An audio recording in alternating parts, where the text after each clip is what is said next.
আমাদের সেনাবাহিনী এইবারের গণঅভ্যুত্থানকে ধরে যে ভূমিকা তারা পালন করেছে তাদের নিয়ে অন্য অনেক কোশ্চেন করতে পারি আমরা, কিন্তু এইবারে তাদের এই ভূমিকা তো পজিটিভলি সবাই দেখছে, দেশের মানুষ, তাই না?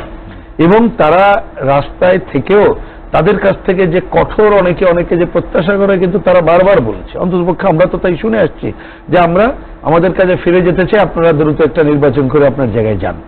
এখন ধরেন সেনাবাহিনীর কথা উঠছিলেন, 5 আগস্ট সেনাবাহিনী তো জনগণের পক্ষে অবস্থান নিয়েছে। আমি বাংলাদেশের সেনাবাহিনীদেরকে, বাংলাদেশের মানুষ কিন্তু স্যালুট জানিয়েছে, তাই না? বাংলাদেশ সেনাবাহিনীকে কিন্তু বাংলাদেশের মানুষ কৃতজ্ঞতা প্রকাশ করেছে।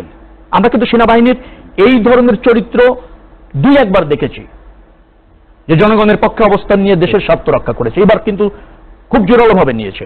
আরেকটা কি দেখেন, 5 আগস্ট পরবর্তী দ্রুততম সময়ের মধ্যে সেনাবাহিনী বলেছে যে নির্বাচন এবং নির্বাচিত সরকারের কাছে ক্ষমতা তারা দেখতে চায়, এভাবে তারা বলেছেন, নির্মোহভাবে বলেছেন একেবারে। অর্থাৎ রাষ্ট্র এবং জনগণের পক্ষে কিন্তু সেনাবাহিনী জোরালো ভূমিকা পালন করেছে।